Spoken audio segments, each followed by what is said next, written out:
You have been spraying those bugs for months, spending money on bottles after bottles of chemicals that smell terrible, burn your hands, and somehow the pests keep coming back.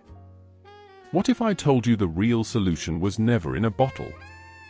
What if it was already growing in someone's garden, or sitting right there at your local nursery, quietly waiting for you to notice it? Today I am going to show you 7 plants that bugs genuinely cannot stand. Not plants that slow them down. Not plants that maybe, possibly, could help a little. Plants that send aphids, mealybugs, ants, whiteflies, and more running in the opposite direction, without a single drop of chemical touching your soil or your hands. And here is what makes this even better. These are not rare exotic plants you have to hunt down or spend a fortune on. You are probably already familiar with some of them. You just never knew they were doing double duty right under your nose.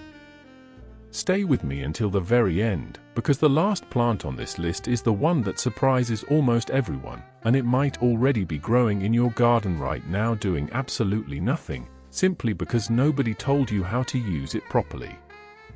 Welcome back to Evergreen Garden Tips, the place where we keep things simple, practical, and always kind to your wallet. If you are new here, we are so glad you found us. This channel is built for gardeners who are doing this for the love of it, people who want real results without complicated steps, expensive products, or advice that sounds like it was written for someone else entirely. Whether you are tending a backyard garden, a few flower beds, or even pots on your porch, you belong here. So get comfortable, maybe grab yourself a cup of tea, and let us get into something really good today. Before we dive in, if you have ever lost a plant to pests and wished there was a more natural way to handle it, go ahead and hit that subscribe button right now. Because that is exactly the kind of solution we bring you here every single week. And if you already know someone who is struggling with garden pests, share this video with them. It could save their plants and their money. Now let us get started. Now, before we get into this list, I want you to think about something for just a moment. Every single pest that invades your garden, whether it is an aphid sucking the life out of your tomatoes, or whiteflies turning your beautiful leaves yellow and weak, every single one of them has a weakness. And nature, in its quiet and brilliant way, has already placed the answer right in the plant world. You do not need a chemistry degree. You do not need to spend $20 or $30 on a spray that will wash off the moment it rains. What you need is the right plant, in the right place, doing what it was designed to do. So let us talk about all 7 of them. And I promise you, by the time we are done here today, you are going to look at your garden in a completely different way. Plant number 1, nasturtium. The trap plant that takes the hit so your garden does not have to. Now this first one might surprise you, because nasturtiums are known for being cheerful, easy to grow, and absolutely beautiful with their bright orange and yellow blooms. But here is what most people do not know about them. Nasturtiums are what gardeners call a trap crop. That means aphids absolutely love them, and they will choose nasturtiums over almost any other plant in your garden. So instead of fighting aphids everywhere, you plant nasturtiums nearby and let the aphids go there instead. Your tomatoes stay clean. Your roses stay clean. Your vegetables stay clean. The nasturtiums take all the attention. But it gets even better. Nasturtiums also release a scent through their leaves that repels whiteflies, squash bugs, and certain beetles. So on one hand they are attracting pests away from your other plants, and on the other hand they are pushing certain pests away altogether. They are incredibly easy to grow from seed, they do well in poor soil, they do not need much water, and you can actually eat the flowers and leaves in salads. So they are earning their place in your garden in more ways than one. Plant them around the edges of your vegetable beds or in pots near your most vulnerable plants and watch how things shift. Plant number 2, catnip. the plant that bugs hate more than almost anything else. Yes, catnip.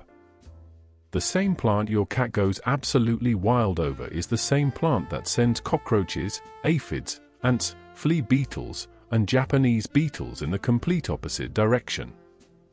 The secret is a natural compound in catnip called nepetalactin. Research has actually shown it to be more effective than DEET, which is one of the most common chemicals used in commercial insect repellents. And here it is, sitting quietly in a plant you can grow in a pot on your porch. Now, the reason most gardeners overlook catnip is because they only think of it as a cat toy. But when you plant it around your garden borders or crush a few leaves and place them near pest-prone plants, the results are genuinely impressive. Ants especially cannot tolerate it. If you have been struggling with ant trails leading into your beds or pots, try placing fresh catnip leaves along those trails or near the entry points. The ants will reroute and leave. One thing to keep in mind, if you have cats, they will find it and they will roll in it. So either plant it somewhere they cannot easily reach, or grow it in a hanging pot or raised planter. But for pest control, catnip earns every bit of the attention it deserves. Plant number 3, petunias. The pretty one with a hidden superpower. Here is one that is going to feel very familiar. You have probably grown petunias before or at least admired them. They are one of the most popular flowering plants for beds, borders, and hanging baskets. But did you know they are also one of the hardest working pest fighters in the garden? Petunias naturally repel aphids, tomato hornworms, asparagus beetles, leafhoppers, and squash bugs. They do this through a sticky residue on their stems and leaves and through the scent they give off, which many insects find deeply unpleasant. The reason this works so well is that petunias are not passive about it. They are actively releasing compounds that interfere with how pests locate host plants. So the bugs get confused, cannot find what they are looking for, and move on. Plant petunias around your vegetable garden, alongside your beans, squash, and tomatoes, and they quietly get to work. They are low maintenance, they come in almost every color you can imagine, and they bloom for a long season, so your garden looks stunning at the same time it is being protected. This is exactly what we love here at Evergreen Garden Tips. Beautiful plants that do more than just look good. Real quick, if you are finding this helpful and you are already thinking about which of these plants you want to try first, do me a small favor. Hit the like button right now. It lets us know you are enjoying this and it helps other gardeners who need this information find this video. And if you have not subscribed yet, now is the perfect time. We post practical gardening tips every week designed specifically for gardeners like you. Now back to our list because we still have 4 more plants to cover and they keep getting better. Plant number 4, basil. The kitchen herb that doubles as a pest bodyguard. Most people keep basil in the kitchen. And that is wonderful. But if you have a few extra plants or you grow it outdoors, basil becomes one of the most powerful natural pest deterrents you can have in the garden. Basil repels thrips, flies, mosquitoes, aphids, and whiteflies. The strong volatile oils it releases, the same ones that make basil smell so wonderful to us, are deeply irritating to a wide range of insects. They simply do not want to be near it. When you plant basil near your tomatoes, something particularly interesting happens. Not only does it deter pests, but many gardeners also report that it improves the flavor of the tomatoes growing nearby. Now, whether that is fully proven by science or not, the companion planting benefits are very real. You can also crush a few basil leaves and rub them on your skin before gardening if mosquitoes are a problem in your area. It works surprisingly well as a natural repellent.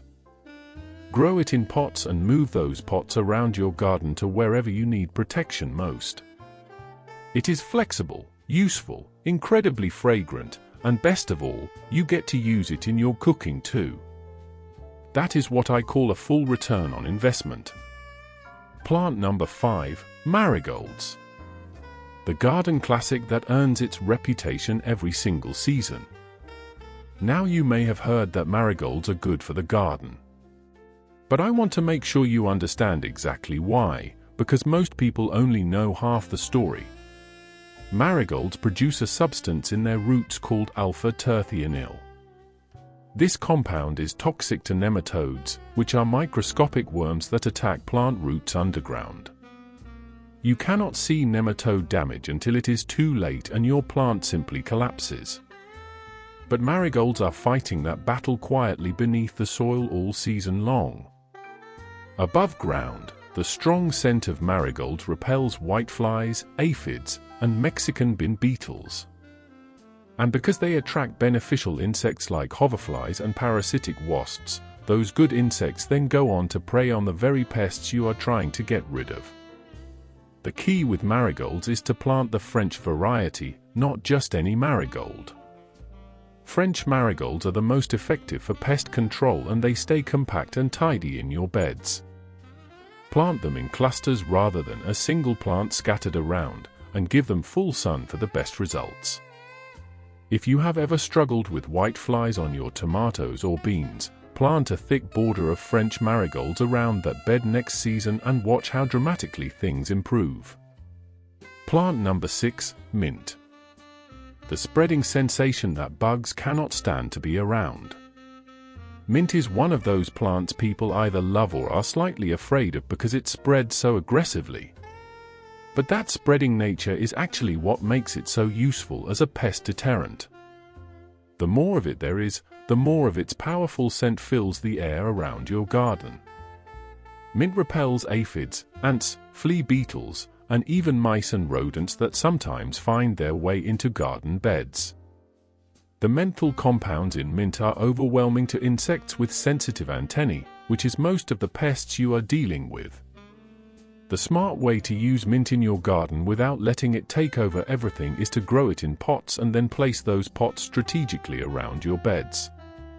You get all of the pest-repelling benefits without giving it free rein of your garden soil.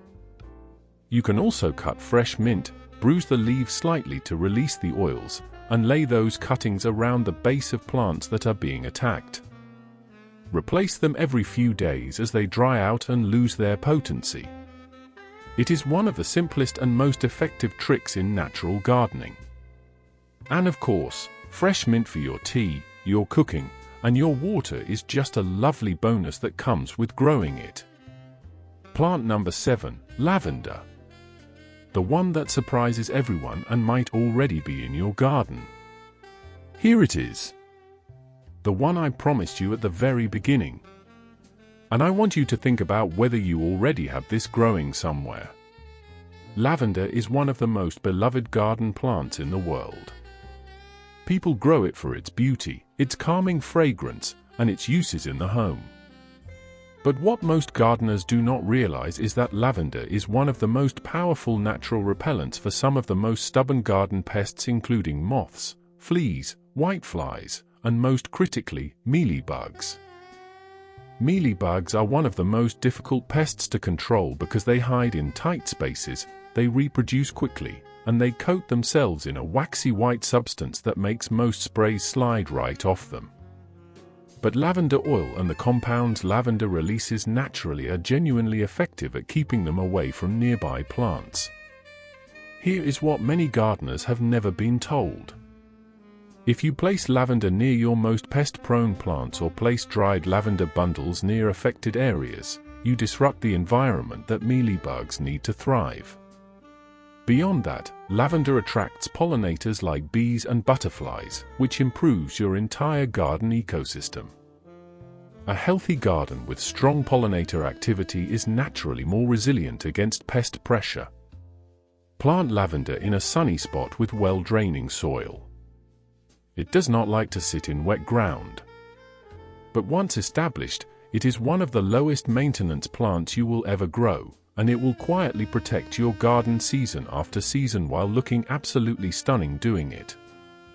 So there you have it. 7 plants that work with nature instead of against it. 7 plants that protect your garden, your flowers, your vegetables, and your peace of mind without costing you much at all. Let me do a quick recap so you have it clear. Nasturtiums act as a trap crop, drawing aphids and whiteflies away from your other plants. Catnip sends ants, beetles, and a wide range of insects running with one of the most powerful natural repellent compounds in the plant world. Petunias protect your vegetables by confusing and deterring some of the most damaging garden pests. Basil uses its rich aromatic oils to push thrips, whiteflies, and aphids away while doubling as a kitchen essential. Marigolds work both above and below the soil, fighting nematodes underground and whiteflies and aphids above. Mint overwhelms pest insects with its menthol compounds and can be managed easily in pots. And lavender, the one that surprises everyone, quietly protects against mealybugs and moths while beautifying your garden and bringing in the pollinators you actually want. You do not need to try all 7 at once. Pick 2 or 3 that feel right for your garden and your budget and start there. Small changes in a garden add up to very big results over a season. Now I want to hear from you. Which of these 7 plants are you already growing? And which one surprised you the most? Drop it in the comments below. I read every single one and I genuinely love hearing from you. If this video gave you something useful today, please give it a like. It takes 1 second and it means the world to this channel. And if you are not subscribed yet, please do that now so you never miss a tip. We are here every week with practical, honest, budget-friendly advice for gardeners who love what they do. Until next time, keep your hands in the soil and your heart in the garden. I will see you in the next one.